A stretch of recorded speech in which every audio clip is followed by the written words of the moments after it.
एक अच्छा घर, शानदार लाइफस्टाइल, एक बड़ी सी गाड़ी और एक खुशहाल परिवार। हम सबका सपना कुछ ऐसा ही होता है ना? लेकिन असलियत क्या है?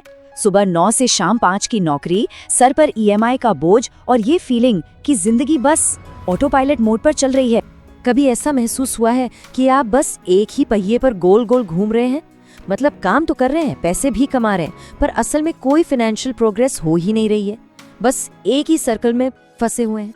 और देखिए, ये सिर्फ एक फीलिंग नहीं है, ये एक फैक्ट है। क्रिसिल की एक रिपोर्ट है जो बताती है कि भारत में जो हाउस होल्ड सेविंग्स रेट है वो कोविड से पहले 21% था और अब गिरकर सिर्फ 18% रह गया है।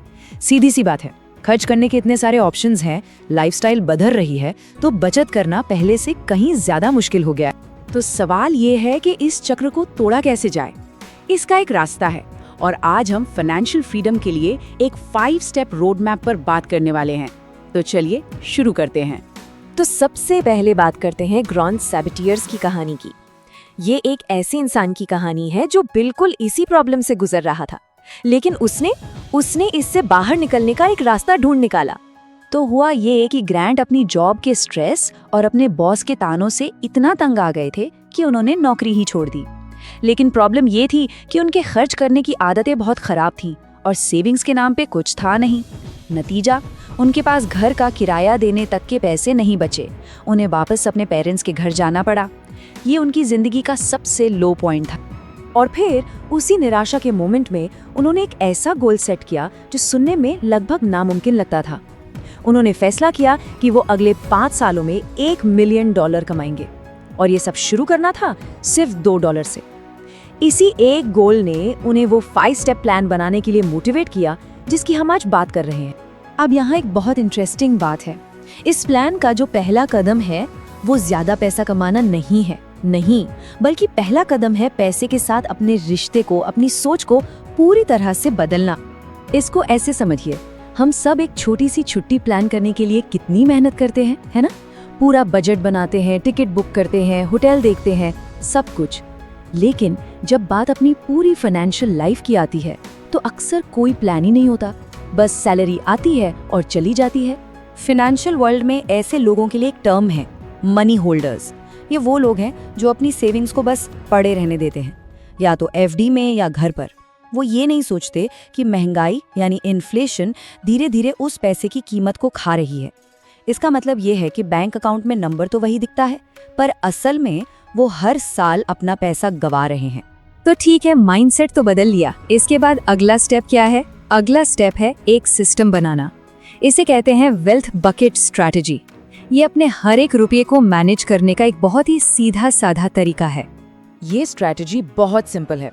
अपनी इनकम को 4 अलग अलग बकेट्स या बाल्टियों में बांटना है। 60% जाता है आपकी जरूरी चीजों में, जैसे किराया, खाना, बिल्स। 20% जाता है इन्वेस्टमेंट में। ये वो पैसा है जो आपके लिए और पैसा कमाएगा। फिर 10% एक इमरजेंसी फंड के लिए अलग रखना है, ताकि कोई अचानक आया खर्चा आपका पूरा प्लान ना बिगाड़ दे। और आखिर में बचे हुए 10% है एंजॉयमेंट और खुद पर खर्च करने के लिए, मतलब पर्सनल ग्रोथ पर, घूमने फिरने पर। ये पूरा सिस्टम बैलेंस और कंट्रोल के बारे में है। ठीक है, तो अब हमारे पास एक सिस्टम है, लेकिन उन बकेट्स को भरने के लिए पैसा भी तो चाहिए, है ना? तो पैसों को मैनेज करना तो इक्वेशन का सिर्फ एक हिस्सा हुआ। दूसरा और उतना ही जरूरी हिस्सा है अपनी इनकम को बढ़ाना और फिर उस बढ़ी हुई इनकम को काम पर लगाना। ये कहावत इस बात को बिल्कुल सही तरीके से समझाती है। सिर्फ एक नौकरी से आने वाली इनकम पर निर्भर रहना बहुत रिस्की है। ये एक पहिए की साइकिल चलाने जैसा है। अपनी फाइनेंशियल साइकिल को स्टेबल बनाने के लिए उसमें और पहिए जोड़ने ही पड़ेंगे। और देखिए, एक से ज्यादा इनकम सोर्स बनाना अब कोई सपना नहीं रह गया है। रिपोर्ट्स बताती हैं कि इंडिया में आज लगभग 1.5 से 2 करोड़ लोग अपनी मेन जॉब के साथ साथ फ्रीलांसिंग या कोई साइड हसल करके एक्स्ट्रा इनकम बना रहे हैं। तो ये एक बढ़ता हुआ ट्रेंड है जो लोगों को फाइनेंशियल सिक्योरिटी दे रहा है। चलिए इसे 2 दोस्तों अरुण और गोविंद की कहानी से समझते हैं। दोनों ने खूब मेहनत की और अच्छी कमाई भी की। गोविंद ने पुराना ट्रेडिशनल रास्ता चुना। उसने अपने पैसे कैश और एफडी में रखे। उसे लगा कि ये सबसे सेफ तरीका है। वहीं दूसरी तरफ अरुण ने अपने पैसों का एक हिस्सा समझदारी से इन्वेस्ट करने का फैसला किया। वो ये बात समझ गया था कि जो पैसा बस पड़ा रहता है वो महंगाई की वजह से अपनी वैल्यू खो देता है। तो अरुण ने आखिर किया क्या? उसने एक डिसिप्लिन्ड अप्रोच अपनाया। उसने हर महीने 10,000 रुपए एक इंडेक्स फंड में SIP के जरिए इन्वेस्ट करना शुरू किया। सिर्फ इतना ही नहीं, हर साल उसने अपना इन्वेस्टमेंट अमाउंट 10% से बढ़ाया और उसका टारगेट था लगभग 12% का सालाना रिटर्न पाना। हाँ, ये समझना जरूरी है कि रिटर्न की कोई गारंटी नहीं होती, लेकिन इस लगातार कोशिश से वो 10 साल में करीब 1 करोड़ रुपए तक पहुंचने के रास्ते पर था।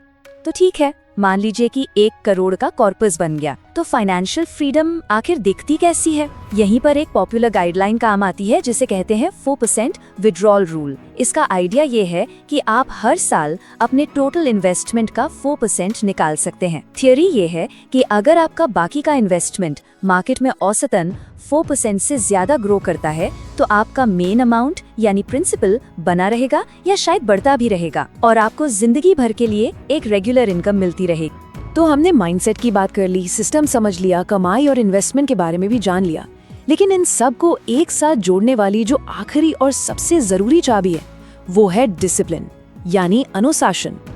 और देखिए, डिसिप्लिन का मतलब खुद को हर चीज से रोकना नहीं है, बल्कि स्मार्ट चॉइस बनाना है। छोटी छोटी आदतों से शुरुआत कर सकते हैं, जैसे अपने हर खर्चे को ट्रैक करना। अपनी इन्वेस्टमेंट्स को ऑटोमेट कर दीजिए ताकि वो एक आदत बन जाए, बोझ नहीं। और एक बहुत पावरफुल ट्रिक है 24 आवर्स का नियम। जब भी कोई गैर जरूरी चीज खरीदने का मन करे तो बस 24 घंटे रुक जाइए। अगर 24 घंटे बाद भी वो चीज उतनी ही जरूरी लगे तो खरीद लीजिए। आप हैरान हो जाएंगे कि कितनी बार वो खरीदने की इच्छा ही खत्म हो जाती है। ग्रांट सेबेटियर की कहानी हमें यही दिखाती है कि सिर्फ 5 सालों में अपनी फाइनेंशियल सिचुएशन को पूरी तरह से बदलना मुमकिन है। उन्होंने हमें एक रोड मैप दे दिया है। तो सबसे जरूरी सवाल ये है, ये सफर अब शुरू होता है। आपका पहला कदम क्या होगा?